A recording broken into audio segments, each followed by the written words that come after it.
नमस्कार दोस्तों। आज की इस वीडियो में हम जानेंगे इंजीनियरिंग इंडस्ट्रीज़। जी हाँ, अभियांत्रिकी उद्योग ये कैसे उद्योग होते हैं? वो उद्योग होते हैं जहाँ मशीन्स, टूल्स, इक्विपमेंट और टेक्नोलॉजी का यूज़ करके दूसरे इंडस्ट्रीज़ के लिए सामान या प्रोडक्ट बनाया जाता है। जी हाँ, अगर सिंपल शब्दों में सुने, ऐसा सेक्टर जो मशीन्स और पार्ट्स बनाता है, जब बाकी इंडस्ट्रीज़ को आवश्यकता होती है तो उनको प्रोवाइड करता है। बाकी इंडस्ट्रीज़ हो गई जैसे एग्रीकल्चर, ट्रांसपोर्ट, कंस्ट्रक्शंस, इनमें जो मटेरियल्स यूज़ होते हैं, प्रोडक्ट्स यूज़ होते हैं, ये उनको बनाता है। अब हम जानेंगे कुछ महत्वपूर्ण अभियांत्रिकी उद्योग। जी हाँ दोस्तों, इसके प्रमुख स्थान हैं हटिया, दुर्गापुर, विशाखापट्टनम, नैनी, बेंगलुरु, अजमेर और जादवपुर। भारी इंजीनियरिंग निगम लिमिटेड (HEC), इसका पूरा नाम है हैवी इंजीनियरिंग कॉरपोरेशन लिमिटेड। इसकी स्थापना 1958 में रांची, झारखंड में की गई थी। इसके बाद इसके इम्पोर्टेंट पार्ट्स यानी कुछ इम्पोर्टेंट टॉपिक्स। महत्व क्या है? यह उद्योग भारी स्टील पार्ट यानी खनन मशीनरी, माइनिंग के लिए यूज़ होता है, भारी मशीनें और औद्योगिक उपकरणों का निर्माण करता है।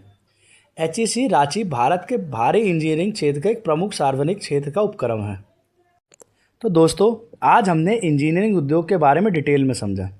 कंक्लूजन के रूप में हम कह सकते हैं कि इंजीनियरिंग उद्योग यानी अभियांत्रिकी उद्योग किसी भी देश की डेवलपमेंट का एक स्ट्रॉन्ग पिलर होता है। यह सिर्फ मशीन्स या टूल्स बनाने तक लिमिटेड नहीं है, बल्कि यह हर इंडस्ट्री को सपोर्ट करता है, चाहे वह एग्रीकल्चर हो, ट्रांसपोर्ट हो या कंस्ट्रक्शन सेक्टर हो। इंजीनियरिंग इंडस्ट्री के बिना किसी भी देश का इंडस्ट्रियल ग्रोथ होना पॉसिबल नहीं होता। यह इंडस्ट्री दूसरे सेक्टर्स को मशीन्स, इक्विपमेंट और टेक्नोलॉजी प्रोवाइड करती है, जैसा कि हम पहले भी जिक्र कर चुके हैं। आज के मॉडर्न टाइम में इंजीनियरिंग उद्योग का रोल और भी इम्पोर्टेंट हो गया है। नई टेक्नोलॉजीज़ जैसे ऑटोमेशन, रोबोटिक्स और आर्टिफिशियल इंटेलिजेंस, इन सब की वजह से ये सेक्टर और एडवांस होते जा रहे हैं।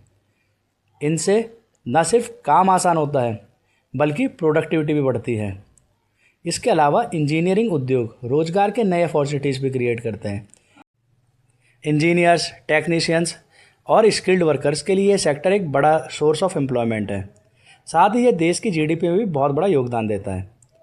लेकिन हमें यह भी समझना चाहिए कि इस सेक्टर को चैलेंजेस का सामना भी काफ़ी करना पड़ता है, जैसे high cost of production, pollution और रैपिड टेक्नोलॉजिकल चेंजेस।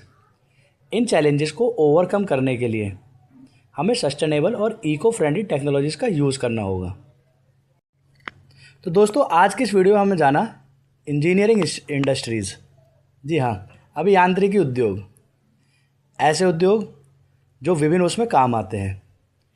इसी के साथ टॉपिक होता है ख़त्म। मिलते हैं अपनी नेक्स्ट वीडियो में। तब तक के लिए नमस्कार।